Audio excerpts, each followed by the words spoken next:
everybody. How y'all doing? This is my daddy. That's right. This would be one of the last times Stephen Coleman's daughter would see her father alive.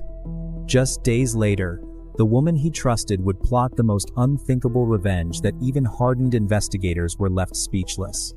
What happens next will haunt you. In the sweltering heat of August 2017, as Hurricane Harvey bore down on the Texas coast, Stephen Coleman simply vanished. The 32-year-old father and aspiring rapper, known to his fans as Slim Da Don, was last seen at his apartment on James Bowie Drive in Baytown. His family became frantic when his daily phone calls suddenly stopped. Stephen was the type of man who called his mother Corla every single day without fail. So when those calls ceased, alarm bells immediately started ringing. His girlfriend, 30-year-old Sierra Alexis Sutton, filed a missing persons report on August 18th, claiming that Stephen had left their apartment to find his daughter. She seemed genuinely concerned. She even joined Stephen's mother and brother in distributing flyers around the neighborhood, searching desperately for any sign of the missing man. To everyone watching, Sierra appeared to be a worried girlfriend doing everything she could to find her beloved partner. But behind this facade of concern lurked a horrifying truth that would soon unravel in the most disturbing way imaginable. On August 22nd, just 4 days after Sierra filed that missing persons report, sanitation workers at a Chambers County landfill made a discovery that would change everything. Amid the chaos of Hurricane Harvey cleanup operations, they stumbled upon human remains. A torso. Just a torso. No arms, no legs, no head. The remains were sent for examination, and what investigators discovered would lead them straight back to that apartment on James Bowie Drive, and to the woman who had been playing the role of concerned girlfriend so convincingly. But before we dive deeper into what police uncovered, you need to understand who Stephen Coleman really was, because the media would later try to paint a very different picture of this man. Stephen Coleman wasn't just some random victim. He was a devoted father to his daughter Ania, whom he called his everything. Born on October 13, 1984 in New Orleans, Stephen survived Hurricane Katrina and relocated to Texas seeking stability and a better life. He wasn't a criminal. He wasn't a violent man. In fact, he had absolutely no criminal record whatsoever. Stephen worked for ExxonMobil, a job that required him to travel but that provided stability for his family. Despite his demanding work schedule, he maintained incredibly close ties with his loved ones, speaking with his mother and brother Chris daily. He was passionate about music, writing over 300 original songs and performing under the stage name Slim Da Don. In 2011, he even released a music video called "Where Did the Music Go?", showcasing his talent and his dreams for the future. Friends and family described Stephen as loving, clean, hygienic, and someone who brought laughter wherever he went. This was a man rebuilding his life, working toward his dreams, and being the best father he could be to his little girl.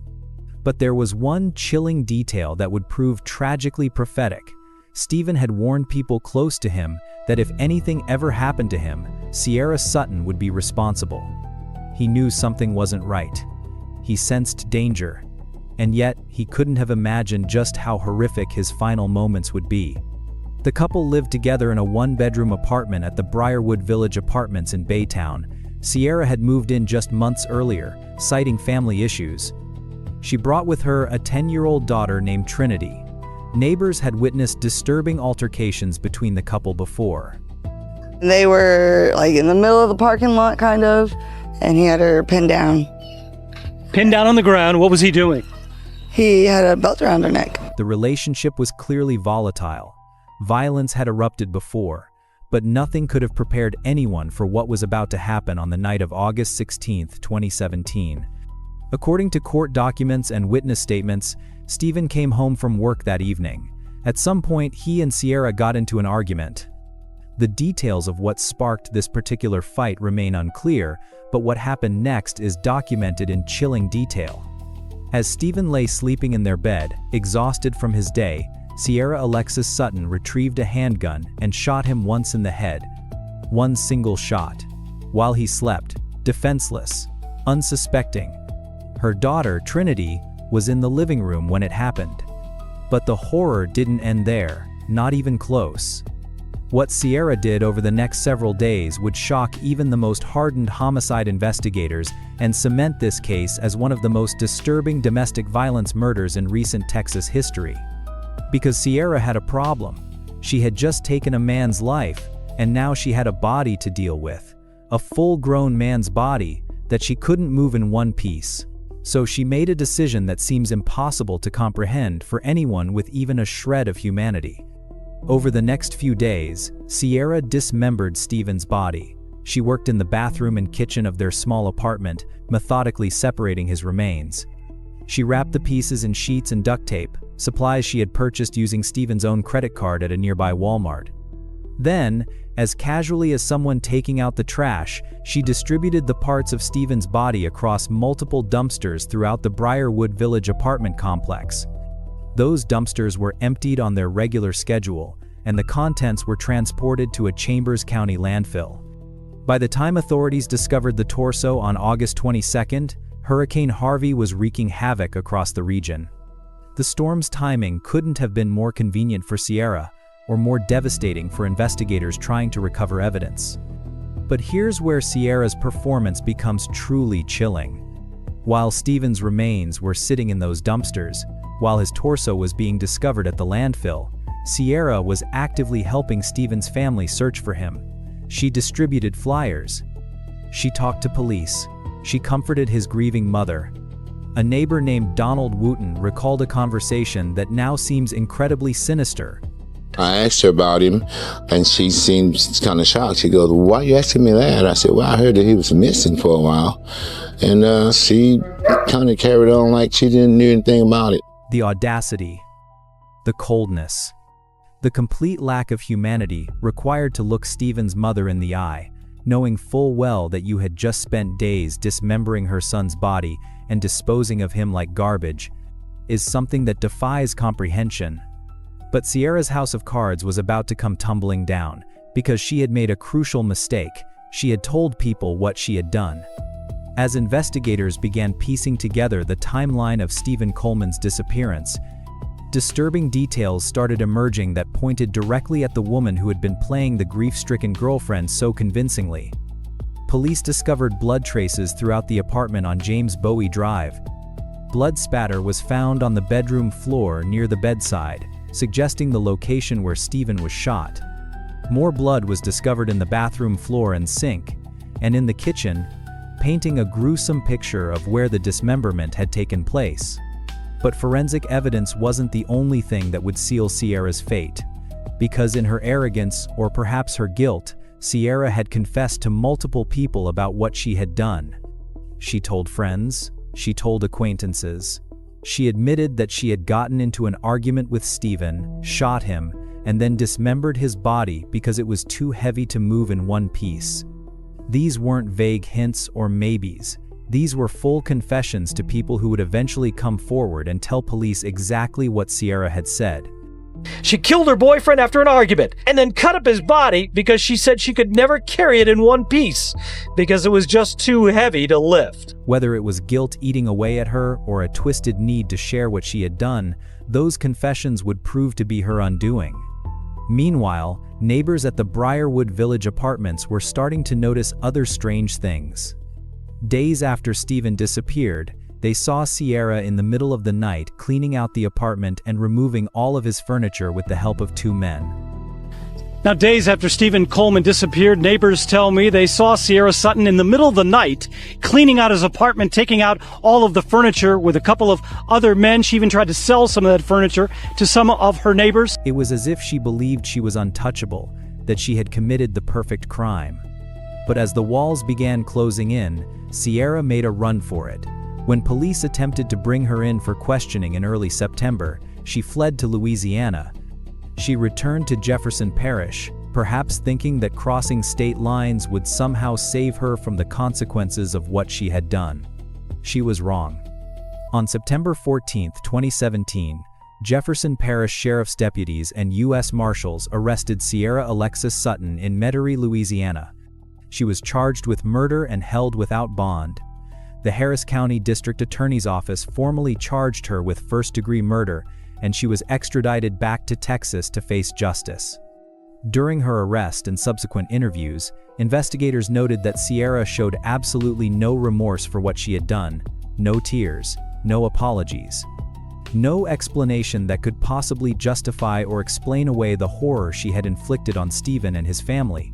She remained cold and detached, as if the gravity of her actions hadn't registered at all. The evidence against her was overwhelming. The confessions to multiple witnesses, the forensic evidence from the apartment showing blood in multiple rooms, the Walmart footage showing her purchasing duct tape and supplies with Stephen's credit card after his death, the discovery of the torso in the landfill matching the timeline. Police also found blood traces in Sierra's Jeep, suggesting she had transported remains in her vehicle. Everything pointed to one inescapable conclusion. Sierra Sutton had murdered Stephen Coleman in cold blood and then attempted to cover up her crime in the most gruesome way imaginable. In February 2019, Sierra was convicted of murder in the 180th District Court under Judge Deshaun Jones. She was sentenced to 45 years in prison. While there was no mention of a public trial in the records, suggesting a possible plea agreement, the sentence ensured that Sierra would spend decades behind bars for what she had done. 45 years.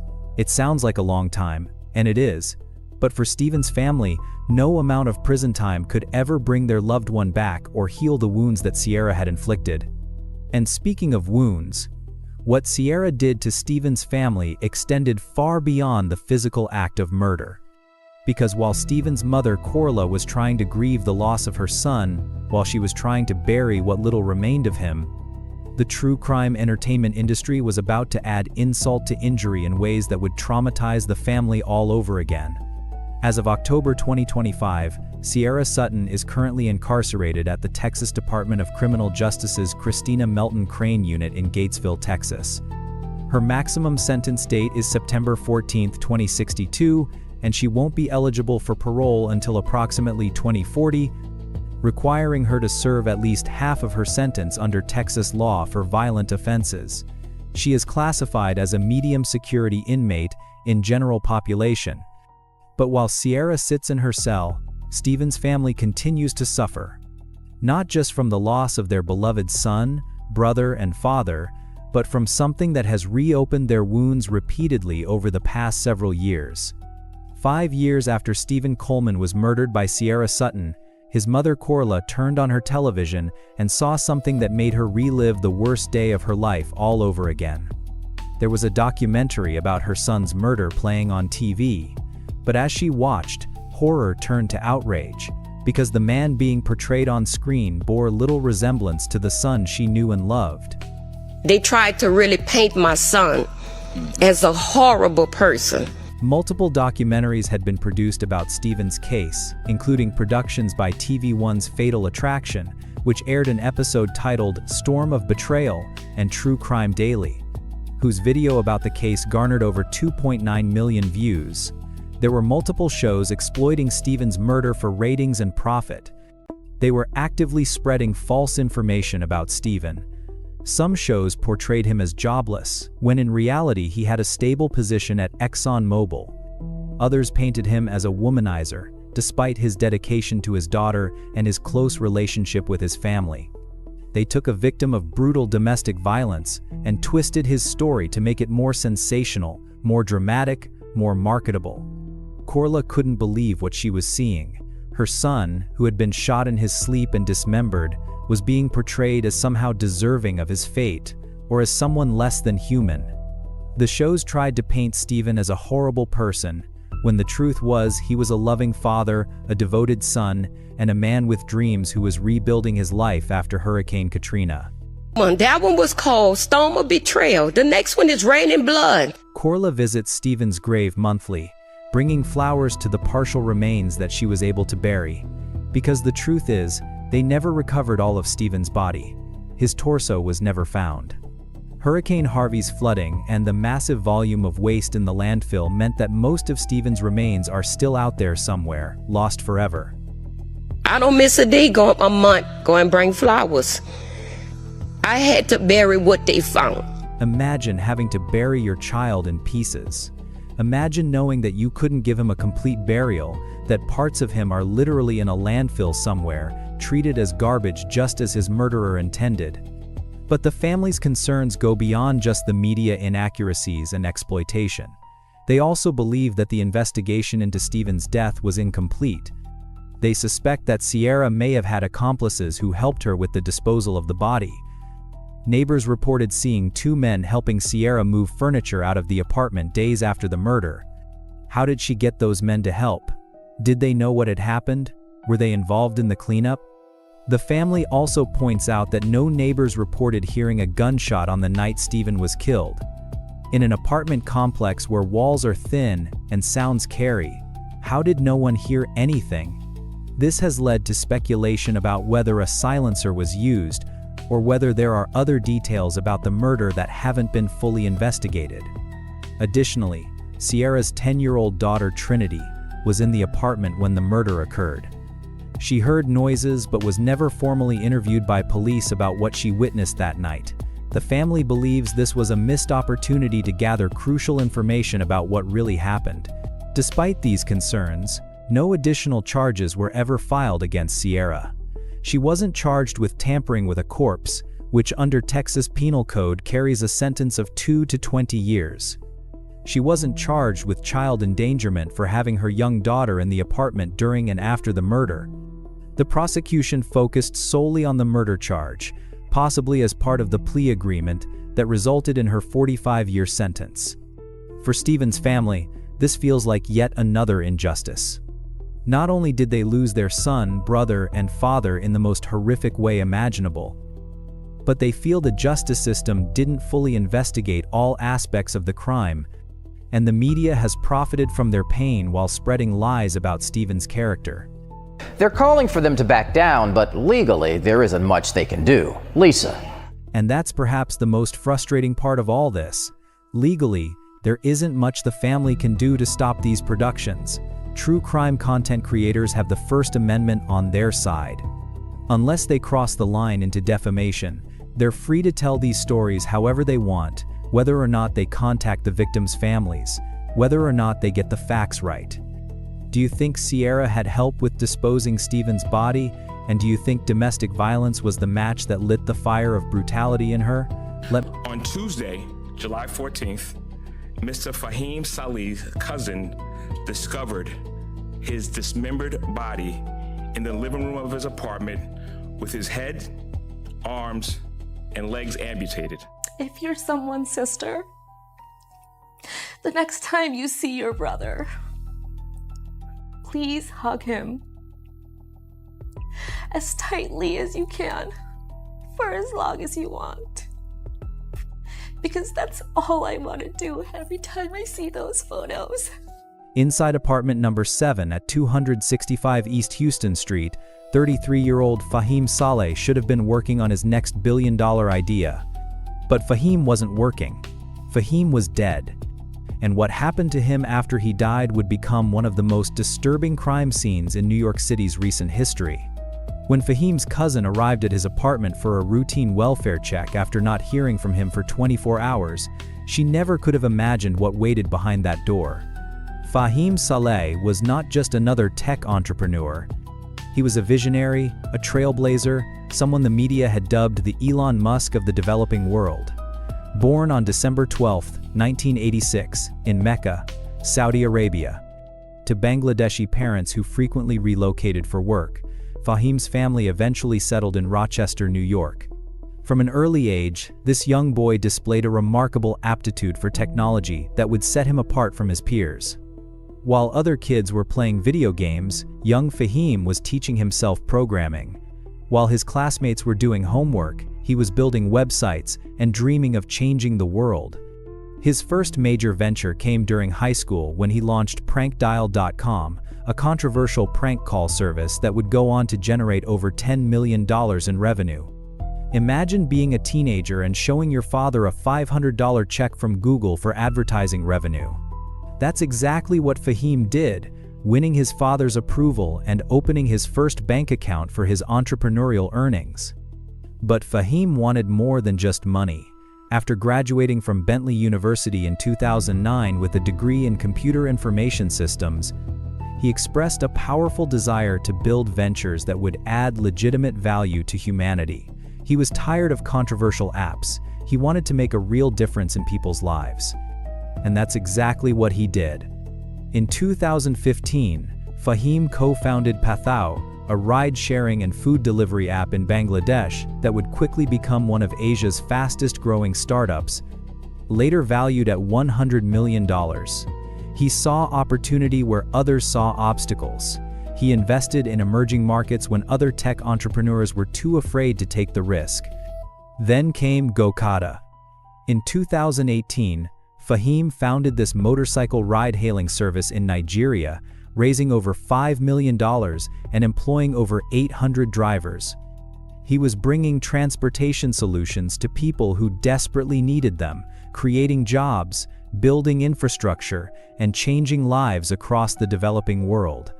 His friends and colleagues remembered him as a doer, someone who didn't just talk about making a difference but actually turned ideas into reality.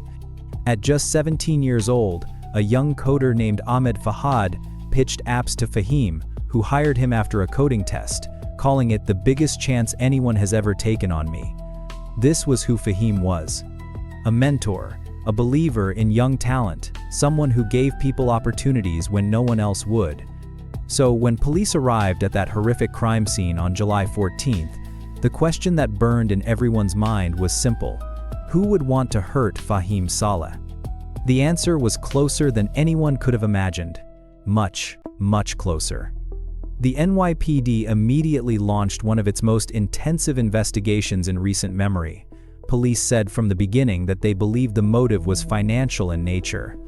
Someone close to Fahim had a monetary dispute with him, someone who had access to his apartment, his finances, and his trust. The detectives began pulling surveillance footage from the building, examining financial records, and tracking electronic communications. What they found would lead them to a suspect in less than 3 days. A suspect so close to Fahim that the betrayal would shock everyone who knew them both.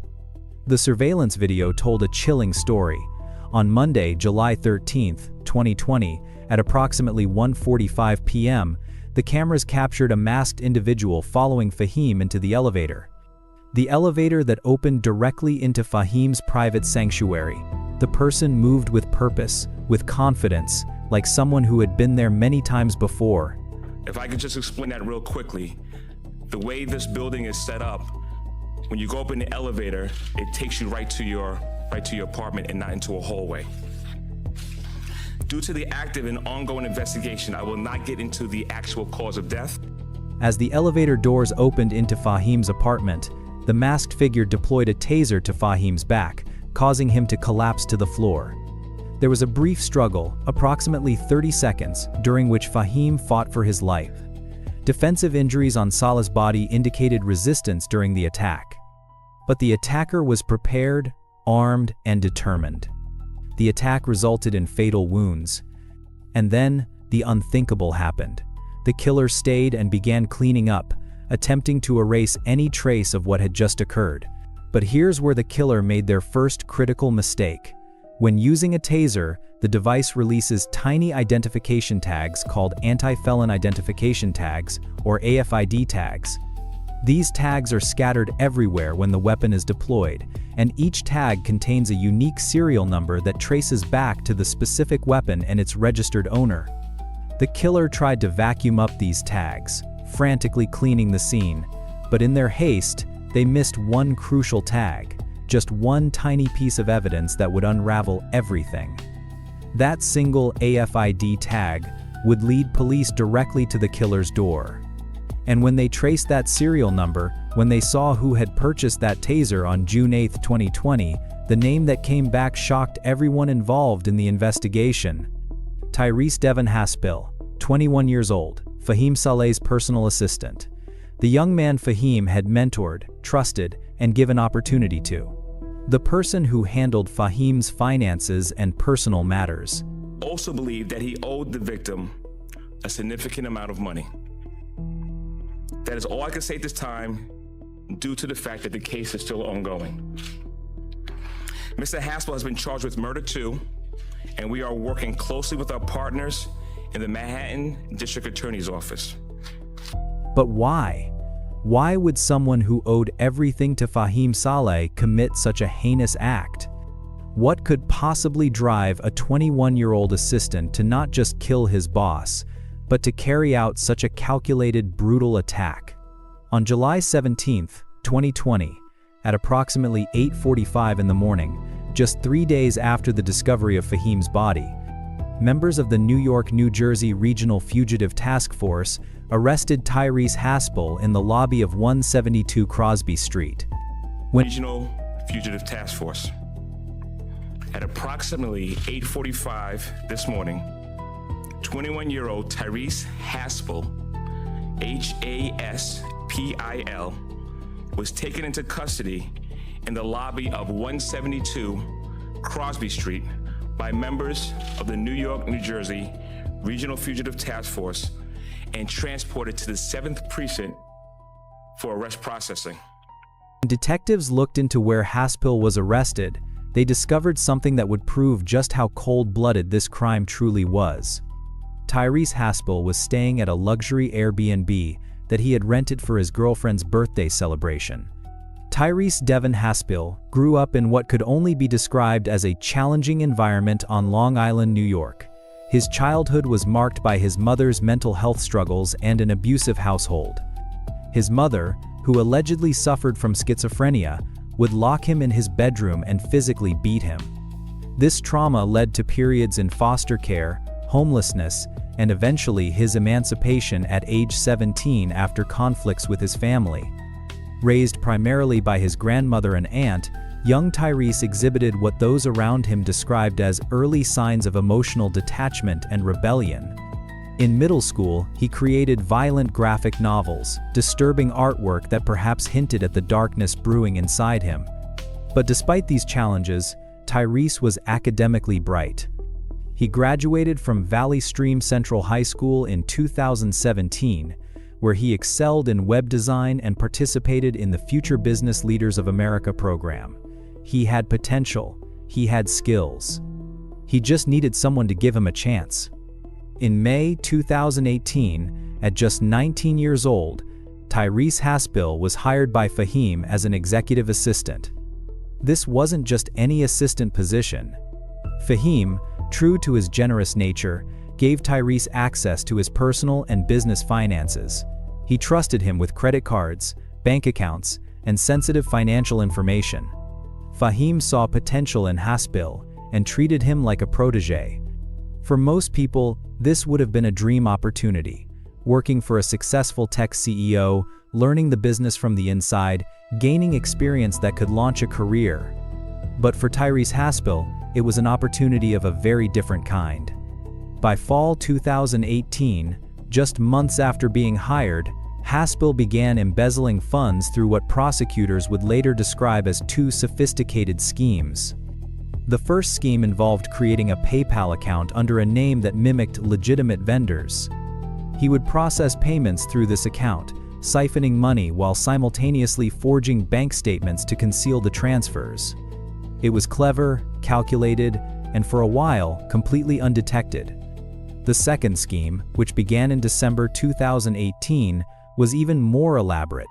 Haspel established a fake corporate entity and bank account designed to mimic legitimate business transactions.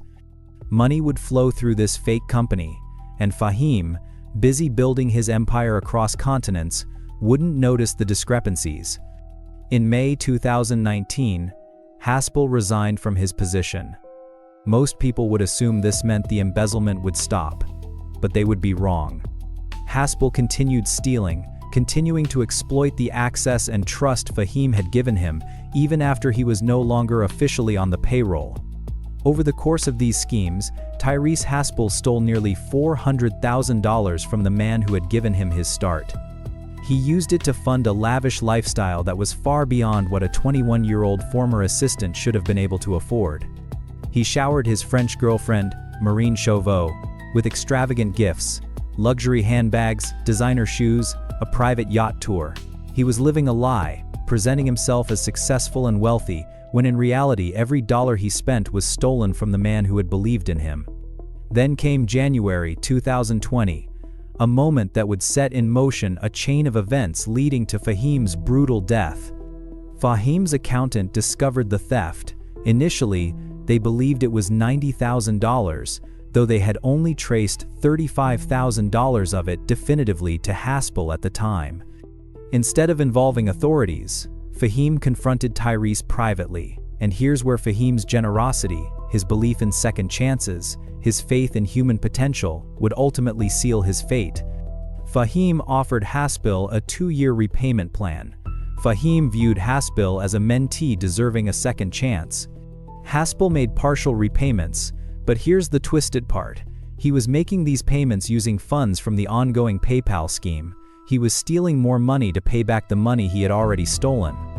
And all the while, he continued to embezzle aggressively, the amounts growing larger and larger. In March 2020, Haspel actually followed Saleh all the way to Nigeria with a knife, but ultimately aborted that attempt. Back in New York, he stalked Saleh in Hopewell Junction, considering arson or an attack during one of Saleh's runs. By May 2020, his focus had shifted to Saleh's apartment. He studied diagrams of neck anatomy and obtained building plans. He even accessed a vacant apartment across the street from Saleh's building, copying keys and installing a Nest camera for surveillance. On June 8, 2020, Haspel purchased a taser pulse, delivered to his Brooklyn address. On June 17, he bought contractor bags, a Swiffer, and a saw, all using funds stolen from Saleh himself. The cruel irony wasn't lost on investigators. Haspel was using his victim's own money to purchase the tools of his murder. And then came July 13, 2020, the day all that planning would finally be put into action. Haspel entered Saleh's building at 8:30 in the morning, hours before the actual attack. He waited in a stairwell, patient and focused, watching and waiting for the perfect moment. At approximately 1:40 p.m., Fahim returned home, completely unaware that death was waiting for him just feet away. Tyrese followed him into the elevator, wearing a mask to conceal his identity from the building's cameras. As those elevator doors opened directly into Fahim's apartment, Tyrese deployed the taser, striking Fahim in the back and causing him to collapse before finishing him completely. After his initial cleanup, Tyrese discarded evidence in the Hudson River, disposing of items that could link him to the crime. But he knew he needed to return. He knew there was more work to be done. The next day, July 14th, Tyrese came back to Fahim's apartment to complete his gruesome task. He had purchased a Makita saw with Fahim's credit card, along with additional cleaning supplies.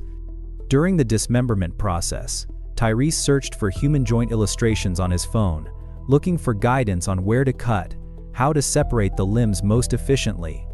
But then, a complication arose. The saw's battery died. Most people, if they were truly in the grip of extreme emotional disturbance, would panic. They would flee. They would abandon their plan. But not Tyrese. He left the apartment, went to Home Depot, and bought a charger, again using Fahim's credit card. He was so confident, so calm, that he took the time to go shopping in the middle of dismembering a body. While Tyrese was out buying that charger, Fahim's cousin arrived at the apartment for her welfare check. The scene she walked into, the horror she discovered, would haunt her for the rest of her life. The cousin's frantic 911 call, later played during the trial, captured her horror in real time. His head is missing, his arms are missing, and his legs are missing. They cut it off. When police arrived and Tyrese saw them from wherever he had returned to, he fled. But it was too late. The investigation was already closing in on him. After Tyrese Haspel's arrest on July 17, 2020, the prosecution began building what would become an overwhelming case against him. The evidence was staggering in its volume and damning in its implications. Surveillance video from the building showed the masked figure following Fahim into the elevator. Financial records traced purchases of the taser, saw, cleaning supplies, and other tools directly to Tyrese. That single missed aphid tag connected the taser to Tyrese's purchase. His phone's search history revealed weeks of research into anatomy, weapons, and disposal methods. But perhaps most damning was what Tyrese did after the murder.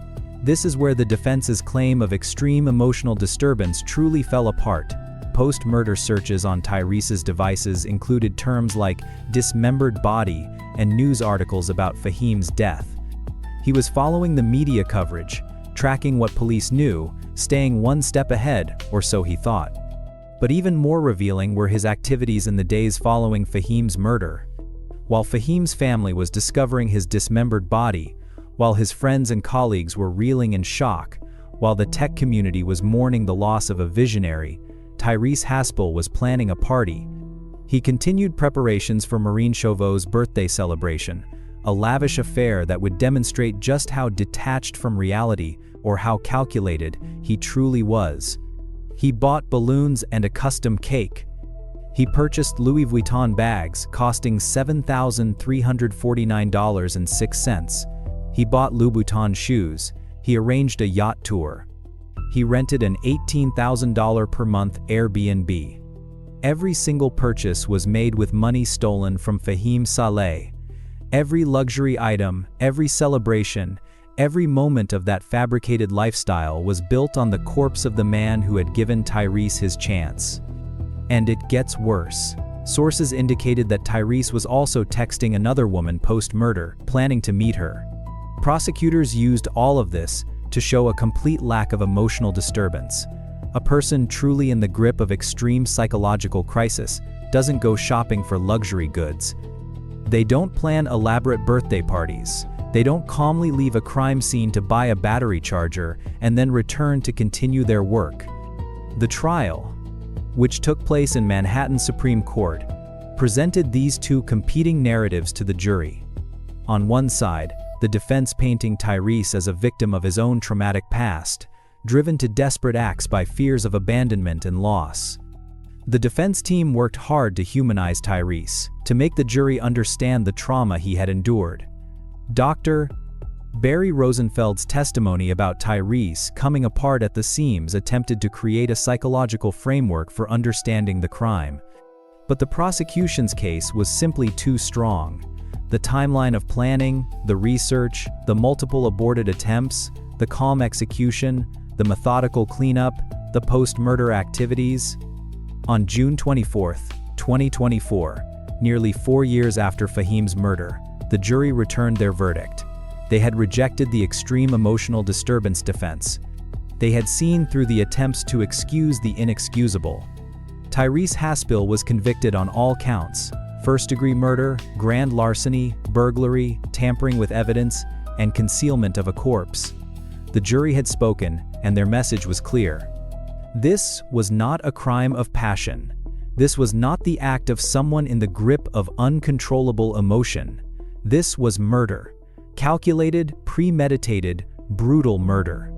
On September 10, 2024, Tyrese Haspel stood before the judge for sentencing. The courtroom was filled with Fahim's family, friends, and colleagues, people whose lives had been forever changed by this senseless act of violence. The sentence was handed down: 40 years to life in prison, with full restitution ordered for the money he had stolen. At 25 years old, Tyrese Haspel would not be eligible for parole until he was 65, if ever. He would spend the best years of his life behind bars, paying for the betrayal of the man who had believed in him. As of October 2025, no appeals have been filed or reported. Tyrese Haspel remains in custody, and the case appears to be closed from a legal standpoint. Do you think Fahim could have avoided death if he had fired Tyrese immediately he found the embezzlement out?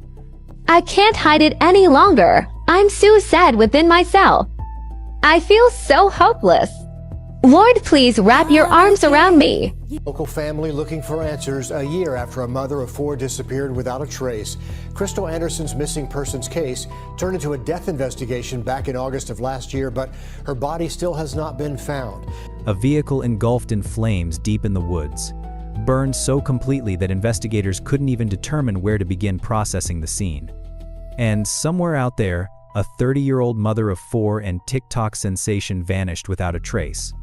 And the man who owns the Cadillac and is now accused of making her disappear? Authorities discovered her boyfriend's car burned in a wooded area, but Anderson's remains have not yet been found. He's sitting in jail right now, charged with murder. Yet after more than 2 years, nobody can answer the one question that haunts everyone involved. Where is Crystal Anderson's body? So how I first heard about Crystal Anderson and her story was Shadira actually posted a post on Facebook, and this was back in August of 2022. Let me take you back to Columbia, South Carolina in late summer of 2022. The heat was oppressive that month, but nothing compared to the burning anxiety that began consuming Crystal's family when they realized something was terribly, irrevocably wrong. Crystal Anderson wasn't just a mother, she was everything to her 4 children. She was the woman who plastered encouraging back-to-school notes all over her refrigerator, telling each of her babies how much she loved them. She was the TikToker who connected with thousands of followers through her authentic presence and genuine personality. She was a sister, a daughter, a friend who would never, ever just disappear without a word to the people she cherished most in this world. But that's exactly what appeared to happen. One moment she was there, living her life, caring for her children, building her online presence. The next moment, vanished. Evaporated into thin air like morning mist under a scorching sun. Crystal Anderson's family told me last week something is wrong. She wouldn't just disappear without her kids, and now it's been 17 days. 17 days. That's how long Crystal's family had to live in agonizing uncertainty before the case gained any real traction. Her sister Shadira became the voice that refused to be silenced, the warrior who fought tooth and nail to keep Crystal's face in the public consciousness when it seemed like the world wanted to forget about yet another missing black woman. And what Shadira discovered in those early days of her sister's disappearance should outrage every single person watching this video right now. Some people did not want to give me the media coverage. Crystal's face as a missing black woman was not even put on any type of TV stations, any type of nothing until weeks and weeks later. A little white girl goes missing. It's like, oh my God, we need to find her, we need to protect her. A black girl goes missing, she's out on the streets. That's what they do. But Shadira refused to let her sister become another statistic, another forgotten face in an endless parade of missing persons reports that gathered dust in filing cabinets. She fought back with everything she had, using social media platforms, reaching out to journalists who would listen, creating enough noise that eventually, finally, people started paying attention to what had happened to Crystal Anderson. And when investigators finally began digging into the circumstances surrounding Crystal's disappearance, what they uncovered pointed directly toward the last person anyone saw her with, her longtime boyfriend, Tony Berry, the man who should have protected her, the father figure to one of her children. The timeline investigators pieced together paints a chilling picture of those final days. Weeks and weeks later, it wasn't until I did the story with Haley that people started coming back and reaching out to me and wanting to do the coverage. Crystal Anderson's family told me last week something is wrong. She wouldn't just disappear without her kids, and now it's been 17 days. So how I first heard about... Notice something troubling about that timeline? The inconsistencies that immediately raise red flags for anyone who's ever studied how cases like this unfold. Crystal was last seen with Tony Berry outside her home, but stories about when she actually disappeared started shifting and changing depending on who was telling them. As investigators began pulling at the threads of Tony Berry's story, the entire narrative he'd constructed started unraveling faster than cheap yarn. But even more disturbingly, the evidence suggested he hadn't acted alone in covering up what had allegedly happened to Crystal. A vehicle burned beyond recognition in the woods of Newberry County, South Carolina. Flames so intense they consumed nearly every piece of potential evidence, every fingerprint, every trace of DNA that could have provided immediate answers. This wasn't some accidental fire started by careless smokers or faulty wiring. This was deliberate, calculated, an attempt to destroy evidence that would connect Tony Berry to Crystal Anderson's disappearance. Think about the level of premeditation required here. And according to investigators, Tony Berry and his son Darius Berry worked together to destroy the evidence that could have immediately solved this case. But here's where the story takes an even more infuriating turn. A turn that highlights just how broken our criminal justice system can be when it comes to coordinating between different law enforcement agencies and ensuring that suspects don't slip through bureaucratic cracks. Darius Berry was initially arrested and charged with accessory after the fact to both murder and felony arson. This young man allegedly helped his father cover up what happened to Crystal, potentially including assisting in destroying the burned vehicle that could have contained crucial forensic evidence. You would think someone facing such serious charges would remain locked up while investigators continued building their case, right? Wrong. 2 agencies both charging him with accessory after the fact, one for murder, one for arson. But in this case, Aiken County did not have jurisdiction, so 2 weeks ago they dismissed the case and let him go. But if another agency is charging him, wouldn't there be some sort of handoff instead of letting him go free? Let me make absolutely certain you understand what happened here, because the sheer incompetence on display should make your blood boil. Aiken County discovered they didn't have proper jurisdiction over Darius Berry's case, so they dismissed the charges against him. Fair enough, jurisdictional issues happen in complex cases that cross county lines. But here's the absolutely inexcusable part. They just let him walk out the door. No coordination with Newberry County, which also had charges pending against him. No ensuring someone would be there to immediately rearrest him. They simply opened the cell door and watched him stroll away to freedom. Aiken County tells me before they release someone on bond, they run them through a database to check for active warrants or hold requests from other agencies. And on December 19th, Darius Berry didn't have any listed in the system. A Newberry County judge had signed a warrant for Darius Berry's arrest on December 28th, but Aiken County had already released him 9 days earlier. 9 days when a suspect in a murder investigation was walking around free as a bird, potentially destroying additional evidence, potentially intimidating witnesses, potentially doing anything except sitting in a jail cell where he belonged. Honestly believe that had they tackled everything and communicated with the other county at the very beginning, there's a possibility that we probably would have already found Crystal. Those words from Shadira cut straight to the heart of what makes this case so frustrating for everyone following it. Every delay, every bureaucratic fumble, every moment of incompetent coordination between agencies represents another moment when crucial information could have been obtained, when leads could have been followed, when Crystal's body could potentially have been recovered and her family could have finally gotten some semblance of closure. And the evidence suggests Darius Berry holds critical information about what happened to Crystal Anderson. Reports show he picked his father up from a Love's truck stop just miles from where Tony's car was burned. You do not pick someone up from a burning car and have no questions, because I'm never going to give someone a ride that just set a vehicle on fire. Darius is the key to this case. He needs to be facing a severe punishment, not a slap on the wrist. Shadira says she does not agree with Darius making bond in Newberry County. They need to keep him because he knows. He knows, and they need to stay on him. Meanwhile, Tony Berry remains behind bars, facing charges of kidnapping and murder for what investigators believe he did to Crystal Anderson. As Tony Berry faces charges for her death, her sister says time not helping. It doesn't get easier, it gets harder, because the more and more time that goes on, you lose that faith. And that's the hardest thing, is trying to keep having faith. But even with the alleged perpetrator in custody, even with charges filed and court dates scheduled, Crystal's family faces an agonizing reality that distinguishes their grief from almost any other kind of loss. They can't even properly bury their loved one. They can't say goodbye to her physical form. They can't visit a graveside and leave flowers and feel that small comfort of knowing where she rests.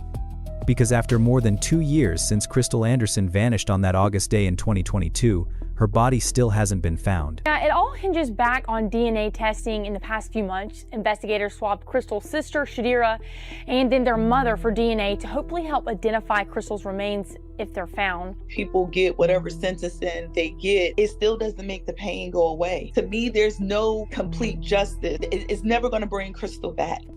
Those words echo with a profound truth that often gets lost in our obsession with true crime entertainment. We watch these cases unfold like television dramas, invested in seeing justice served, eager for that satisfying conclusion where the bad guy gets locked away forever. But for the families living through this nightmare, there is no satisfying conclusion. No sentence long enough to balance the scales. No amount of prison time that will bring back the woman they lost. And the ripple effects of Crystal's disappearance extend far beyond just her immediate family. Her 4 children, the babies she loved so fiercely, the kids she left encouraging notes for every single day, have been scattered like leaves in an autumn wind. The children are now living in separate homes with their respective fathers, siblings who should be supporting each other through this impossible tragedy, instead forced apart by circumstances beyond their control. The biggest thing is having them separated. Serenity misses them. She wants to see them all the time. She tells me all the time how she misses her sister, because sisters have a bond just like me and Crystal, and they're not too far apart in age. 7-year-old Serenity faces perhaps the cruelest fate of all Crystal's children. And for 7-year-old Serenity, the loss of both parents. She misses both her parents, as sad as it is, but she misses my sister as well as Tony. Leaving his 7-year-old half-sister writing letters to her father in jail, thinking her mother will come back home soon. Happy Father's Day, Mommy. I love you and I miss. That innocence, that childlike belief that maybe, somehow, everything will be okay, and Mommy will come walking through the door tomorrow, breaks your heart into a million jagged pieces. I remember going into her house last year when this happened, and she had all of these happy back to school notes on the refrigerator and telling the children that she loved them. This is now another year that, the kids don't have her around. Those back to school notes still sit there as silent testimony to a mother's love, frozen in time from that last August, when Crystal prepared her children for another school year she would never see them complete. Now those children have lived through 2 complete school years without their mother. 2 years of first days and last days, of parent-teacher conferences and school performances, of homework struggles and academic achievements, all without the woman who should have been their biggest cheerleader through every single moment. Investigators continue working every lead they receive, refusing to abandon Crystal Anderson even though more than 2 years have passed since her disappearance. Law enforcement cannot give you play-by-play of their investigation. So waiting, I know it hurts families, but sometimes it can help. Have someone, if you don't have a private investigator, you can do something, and that is listen and put your word out in your community. But for Shadira and the rest of Crystal's family, that waiting becomes exponentially more painful with each passing day. I hear stories of people who 19 years they haven't found their family members, 10 years they haven't found their family members. You don't want that to be your story. And that's my biggest fear. I don't want to be sitting here 10 years from now talking to you and we still have not found Crystal. I don't want a story to end like that. 19 years, 10 years, decades of wondering, searching, hoping against hope that today will be the day someone finally calls with news about where their loved one rests. That's the nightmare scenario that keeps Shadira fighting, keeps her advocating, keeps her refusing to let Crystal's name fade from public consciousness. The family has held vigils on multiple anniversaries of Crystal's disappearance, gathering community members at Drew Park in Columbia to light candles and release balloons and keep Crystal's memory alive. Columbia, a family held a vigil to mark the day their lives changed forever. These vigils serve multiple purposes beyond just memorializing Crystal. They keep public pressure on law enforcement to continue investigating. They remind potential witnesses that someone out there might know something, anything, that could finally bring Crystal home. They demonstrate that this isn't just another cold case gathering dust. This is an active investigation into a mother who deserves justice and a family that deserves closure. Crystal Anderson was more than just a statistic or a case number or a tragedy on the evening news. She was a real person with dreams and aspirations, with children who adored her, with a family who loved her fiercely. She deserved better than to vanish from her own life at just 30 years old.